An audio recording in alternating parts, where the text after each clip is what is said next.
دوسرا نام ہے ناموں میں سے الواسع. الواسع یہ قرآن مجید میں 9 مرتبہ ہے، 9 مرتبہ، جس کا معنی ہے وسعت والا، کشادگی والا. اس کا مختصر مفہوم ہے کہ ہر نعمت، کائنات کی ہر ضرورت وافر مقدار میں اللہ کے پاس موجود ہے. الواسع، وسعت والا، گنجائش والا، کشادگی والا. 2 آیات سنیں جس میں اللہ تعالیٰ کا یہ نام آیا ہے.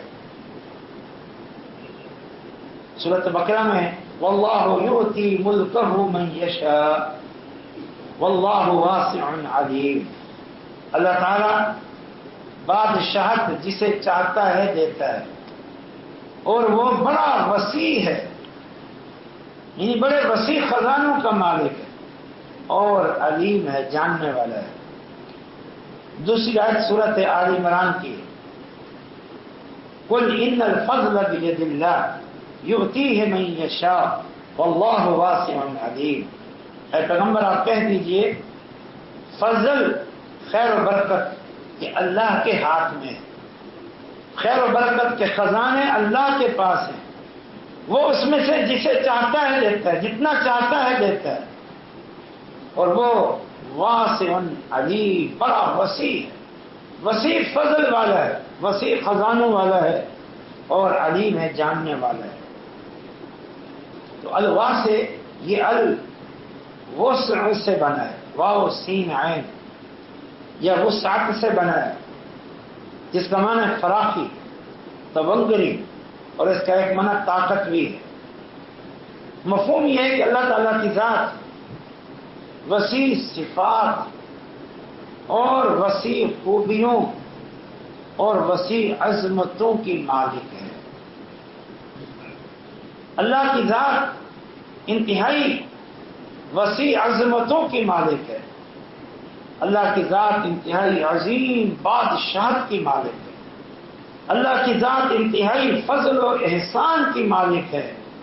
اللہ کی ذات انتہائی سخاوت کرنے والی ہے. یعنی ہر خوبی انتہا کو پہنچی ہوئی ہے کہ اس کے آگے کوئی بات ہی نہیں. ہر صفت کمال کو پہنچی ہوئی ہے کہ اس میں ذرا سا نقص بھی نہیں. یہ معنی ہے الواسع، وسعت والا. اب مزید اس میں کوئی اضافہ ہو ہی نہیں سکتا. اس کی عظمت میں، اس کی خوبیوں میں، اس کی رحمتوں میں، اس کے کمال میں کوئی اضافہ ہو ہی نہیں سکتا، اس لیے کہ کوئی کمی ہی نہیں. کمی ہو تو اضافہ ہو. تو پاک ہے ہر عیب سے، عیب سے پاک ہے تو کمی سے پاک ہے. جب کمی سے پاک ہے تو کوئی اضافہ بھی نہیں ہو سکتا، جو دلیل ہے کہ ہر خوبی پوری طرح موجود ہے، ہر صفت پوری طرح موجود ہے. اس کے پاس ہر چیز اور ہر نعمت وافر مقدار میں موجود ہے. اس کی جود و سخاوت مخلوق پر، مخلوق کے ساتھ اس کی جود و سخاوت اتنا ہے کہ انسانوں تمہارے اندازوں سے بھی بڑھ کر ہے.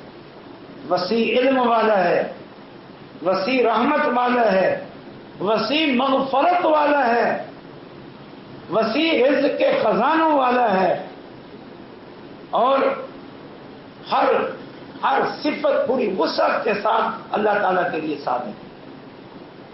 مثلا دیکھیں، اللہ تعالیٰ وسیع علم والا ہے اور وسیع خزانوں والا ہے. اس کو 2 حدیثوں سے سمجھیں. اللہ تعالیٰ کا علم کتنا زیادہ ہے. موسیٰ علیہ السلام اور خضر علیہ السلام کی جو ملاقات ہوئی تھی، موسیٰ علیہ السلام کے پاس ایک الگ علم تھا، اور خضر علیہ السلام کو بھی اللہ نے کچھ الگ علم عطا فرمایا تھا. موسیٰ علیہ السلام وہ علم حاصل کرنے کے لیے خضر علیہ السلام کے پاس پہنچے تھے، اور خضر علیہ السلام نے سمجھاتے ہوئے کہا کہ جس کشتی پہ جا رہے تھے، کشتی کے کونے پہ چڑیا آ کے بیٹھ گئی، اور چڑیا نے اس سمندر میں چونچ ڈالی اور ایک قطرہ پانی کا لیا. خضر علیہ السلام نے کہا موسیٰ، تمہارا علم اور میرا علم، بلکہ تمام انسانوں کا علم اللہ کے علم کے خزانوں کے مقابلے میں اس کی حیثیت اتنا بھی نہیں ہے جتنا اس سے چڑیا نے سمندر سے ایک قطرہ پانی کا لیا. یہ اللہ تعالیٰ کے علم کی وسعت، الفاظ سے وسیع علم والا ہے. اللہ تعالیٰ کے خزانوں کی وسعت کیا ہے؟ بڑی معروف حدیث، کئی دفعہ ہم نے آپ کو سنائی. اللہ تعالیٰ خود فرماتا ہے لو ان اولکم وآخرکم وجنکم وانسکم کانوا فی صعید واحد، اگر تمام اولین و آخرین تمام انس و جن ایک میدان میں کھڑے ہو کے بیک وقت اللہ تعالیٰ سے جو چاہیں مانگیں اور اللہ تعالیٰ انہیں اسی وقت وہ جو چاہیں مانگے دے دے، تو اللہ تعالیٰ کے خزانوں میں اتنا کمی بھی نہیں ہوگی جتنا سوئی سمندر میں ڈبوئی جائے اور نکالی جائے اس سے سمندر کے پانی میں کمی آ سکتی ہے. یہ اللہ الواسع. ان معانی کے ساتھ اللہ کو مانو، ان صفات کے ساتھ اللہ کو مانو، ان عظمتوں کے ساتھ اللہ کو مانو، ان اسماء میں، ان ناموں میں جو اللہ کا تعارف ہے، اس تعارف کے ساتھ اللہ کو مانو اور ان ناموں کو مانو. پھر دیکھو کیسے توحید دلوں میں راسخ ہوتی ہے. پھر دیکھو کیسے شرک کے یہ بت پاش پاش ہو جاتے ہیں.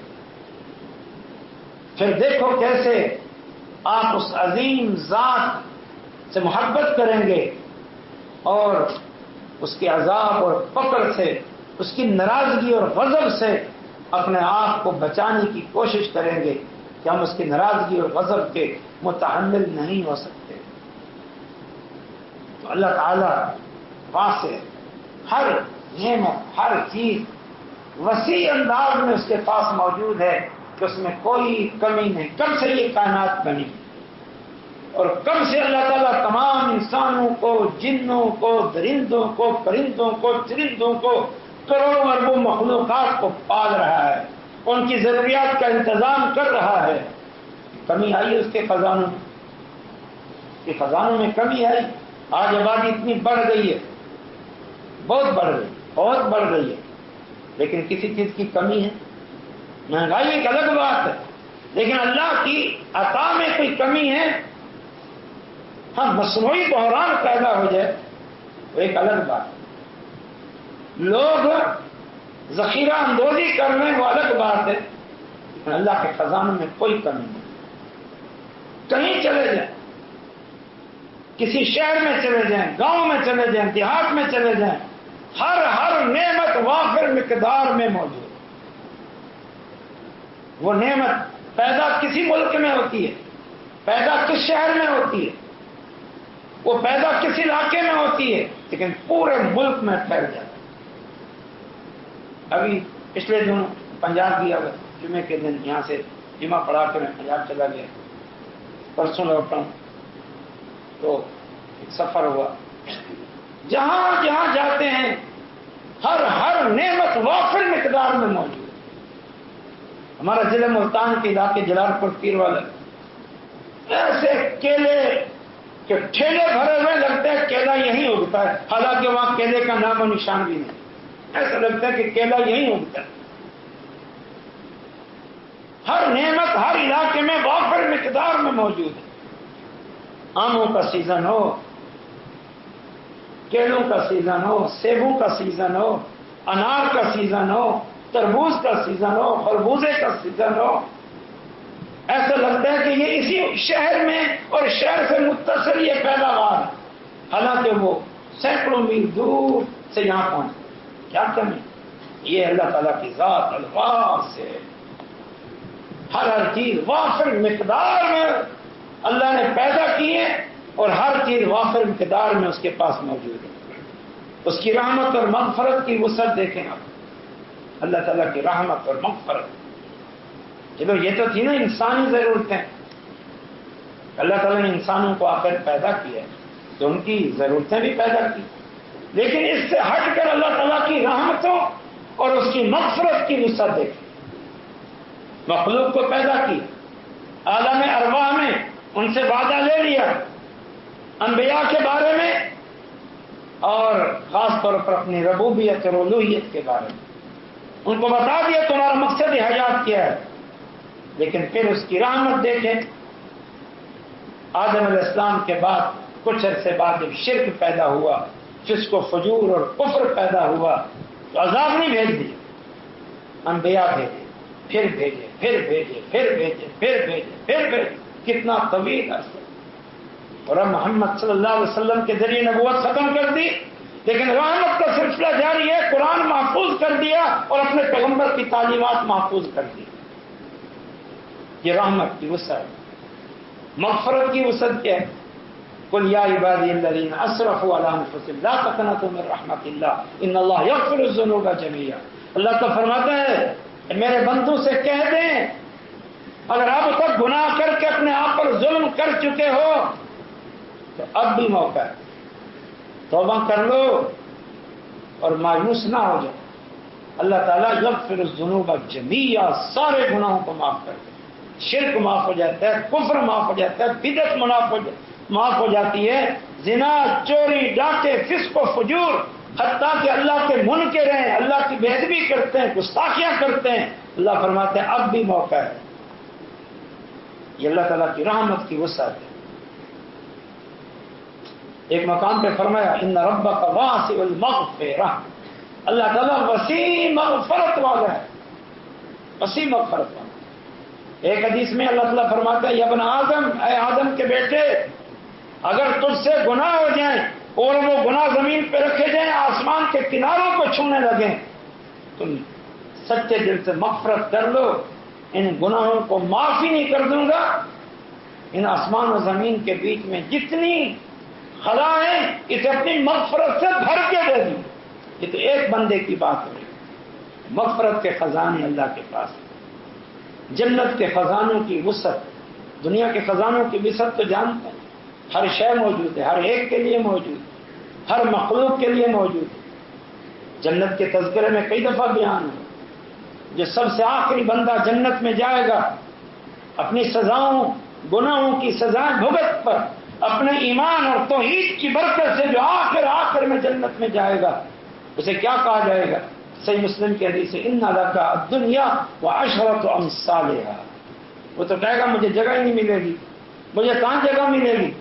اللہ تعالیٰ فرمائے گا تیرے لیے جتنا اس پورا روئے زمین تھا اس جیسی 10 گنا مزید زمین یہ تیری ملکیت میں کی جا رہی ہے. اتنا بڑی بادشاہ تجھے دی جا رہی ہے، باقی نعمتیں سے الگ الگ.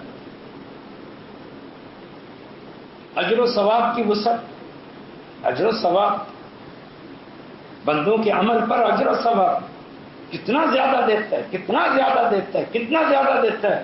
آپ اس حوالے سے تو کثرت سے سن چکے ہیں. ایک حدیث کی طرف توجہ دلاتا ہوں، ان الحسنۃ بعشرۃ امثالھا الی 700 ضعف. صحیح مسلم کی حدیث ہے، اللہ نبی صلی اللہ علیہ وسلم فرماتے ہیں کہ نیکی کا ثواب 10 گنا سے شروع ہوتا ہے اور 700 گنا تک جاتا ہے. اور قرآن میں تو یہ بھی ہے واللہ یضاعف لمن یشاء، اور کتنے ہیں اللہ تعالیٰ ان کو اس سے بھی بڑھ چڑھ کر ثواب عطا فرماتے ہیں. یہ اللہ تعالیٰ کے پاس ہر قسم کے خزانوں کی وسعت. شفا کے خزانے اللہ کے پاس، اللہ کی ذات شافی ہے، شافی. اذا مرضت فهو یشفین. ابراہیم علیہ السلام نے کہا تھا میں بیمار ہوتا ہوں مجھے شفا اللہ دیتا ہے. نبی صلی اللہ علیہ وسلم مریضوں پر یہ دعا کر کے دم کرتے تھے اذهب الباس رب الناس واشف انت الشافی لا شفاء الا شفاؤک شفاء لا یغادر سقما. اے لوگوں کے رب شفا عطا فرما دے، ایسی شفا دے دے کہ بیماری ختم ہو جائے. تیری شفا کی، تیری طرف سے شفا کے علاوہ کہیں سے شفا نہیں آتی. کتنے مریض ہیں، کتنی بیماریاں ہیں، شفا خزانے اللہ کے پاس. نبی صلی اللہ علیہ وسلم نے فرمایا ہر بیماری کی شفا اللہ نے پیدا کر دی.